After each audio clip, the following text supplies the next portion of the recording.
The old Victorian house at the edge of the town of Crestwood seemed to exist in a different time.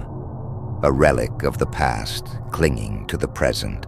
Its tall, ornate windows were smudged and dark, its gables casting long, menacing shadows on the overgrown lawn. James and Emily had been captivated by its faded beauty the moment they saw it. The house seemed to call out to them, promising a fresh start and a new life away from the city. Yet, from the moment they expressed their interest in buying the house, they were met with resistance. The realtor had hesitated to show them the place, her smile faltering when she realized which house they wanted. Even the townspeople, generally reserved but polite, grew uneasy at the mention of it. A kindly old woman at the local store had gone so far as to mutter, "No one's lived there for long, not in years. You should be careful." James had laughed it off. "Superstitious nonsense," he said, but Emily couldn't shake the feeling that there was something they weren't being told. Nevertheless, they moved in, their belongings filling the dusty rooms, their laughter echoing through the empty hallways. For the first week, it was quiet, too quiet. Emily would often stop in the middle of a chore, listening, her ears straining against the heavy silence, but there was nothing. James busied himself with repairs, and Emily tried to focus on decorating, pushing the unease to the back of her mind. At night, however, the silence grew heavier, oppressive, as if the house were holding its breath, waiting. On the third night, everything changed. Emily woke suddenly, her heart racing. The clock beside the bed read 3:15 a.m. At first, she thought it was just the wind, but then she heard it, a soft, almost imperceptible whisper. She strained to hear, but the sound seemed to be coming from everywhere at once. She nudged James awake. "James, do you hear that?" she whispered. James, still half asleep, listened for a moment. "It's probably just the pipes, Em. This place is ancient," he mumbled, rolling over. But Emily knew it was more than that. The whispers felt alive, like voices brushing against her skin, tingling at the edge of her consciousness. She lay awake until dawn, listening, her mind racing with thoughts of what could be causing the noises. The next night, the whispers returned, louder this time, more distinct. Emily could hear fragments of sentences, cries of pain, and desperate pleas. She could almost make out individual voices, a woman sobbing, a child whimpering, a man shouting angrily. And then over it all came a low, guttural laugh that sent chills down her spine. She shook James awake again, her eyes wide with fear. "I hear it too," he admitted, his expression serious now. "We need to find out where it's coming from." They got up, grabbed their flashlights, and began to explore the house, moving through the long, narrow hallways. The air grew colder as they approached a door at the end of the corridor, a door they hadn't noticed before. It was slightly ajar, and from the darkness beyond, the whispers seemed to grow louder. That's the attic, isn't it?" Emily asked, her voice trembling. James nodded, gripping the flashlight tighter. "I thought it was locked," he said, frowning. They hesitated, staring at the door. Then with a deep breath, James pushed it open. The hinges creaked loudly, echoing through the house.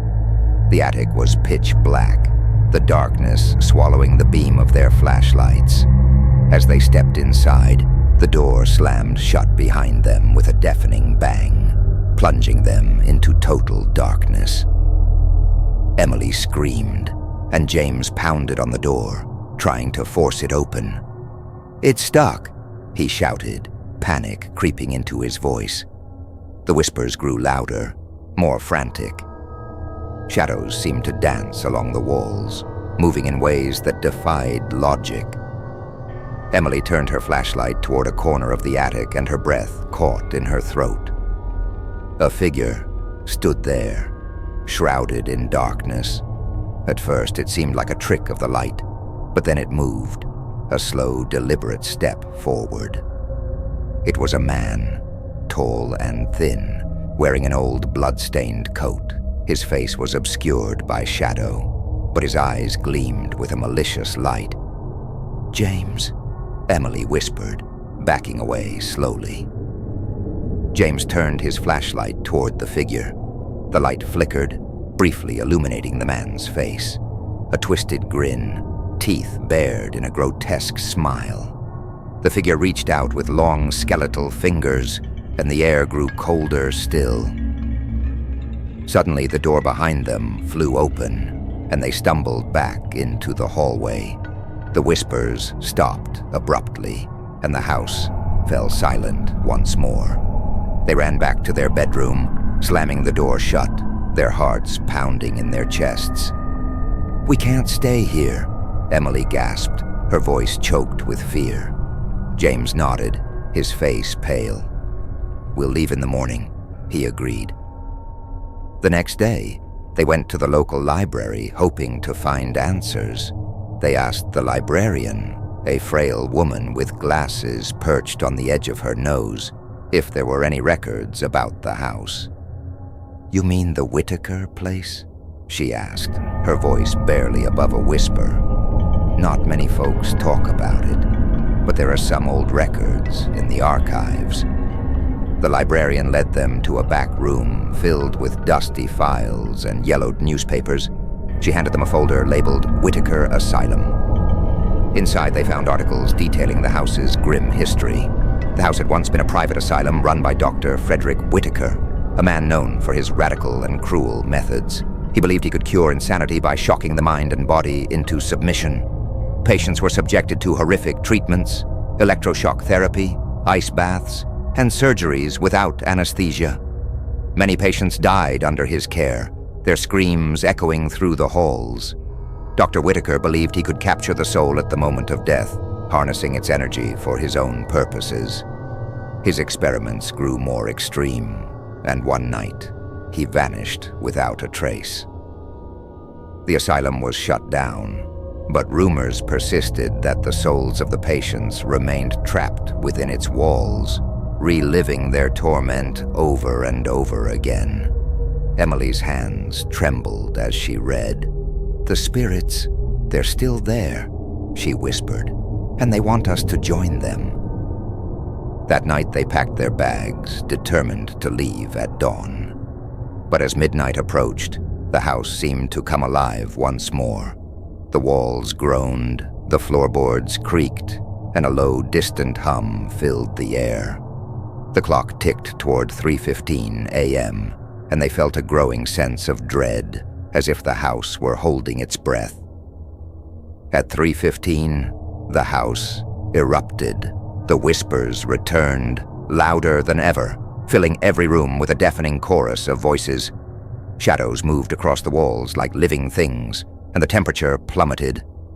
James grabbed Emily's hand, pulling her towards the front door, but it slammed shut in their faces. The windows rattled violently, and the lights flickered, casting eerie, shifting shadows. The shadows began to take shape, forming figures with hollow eyes and mouths stretched wide in soundless screams. James felt something cold brush against his skin, and he shivered, his breath visible in the freezing air. Emily could feel the weight of 100 eyes on her, watching, waiting. Then from the darkness a figure emerged, the tall man in the blood-stained coat, his eyes glowing with madness. He stepped closer, his grin widening. "You cannot leave," he whispered, his voice like ice. "You are mine now." James felt a sharp pain in his chest, and he stumbled, gasping for breath. Emily tried to pull him towards the stairs, but the shadows closed in around them, hands reaching out, cold and clammy. The voices grew louder, a deafening roar that filled their ears. Desperate, Emily shouted, "What do you want?" For a moment, everything stopped. The shadows froze and the whispers fell silent. The tall man's grin faded and he spoke again, his voice soft and mournful. "To be free," he said. to be released from this place. From him. He pointed a long, bony finger at a dark corner of the room, where another figure began to materialize. A man in a white coat, his eyes cold and empty, a cruel smile on his lips. Dr. Whitaker. "No," Emily whispered, understanding dawning on her. "He's holding you here, isn't he?"